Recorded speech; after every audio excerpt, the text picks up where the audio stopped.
the earlier part cannot. This is earlier cases, they're not allowed. Foreign pilots cannot. So what the case here is that majority of employees have to be paid at the end. So if you have foreign employees in Korea, you have to provide severance pay for them. So careful, if you pay the US dollars or whatever, you still have to pay it. So very important, your local contracts have to do that.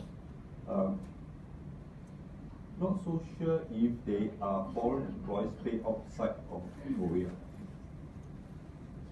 It got a little bit tricky. CEOs may be assigned by another host country to work there. They don't draw the salary in Korea. They're on a permit. So this is a tricky one because they don't have any compensation there. Because they don't earn compensation from Korea, then they're earning from overseas. The head office of America pays them directly. So would they be subjected to surveillance pay?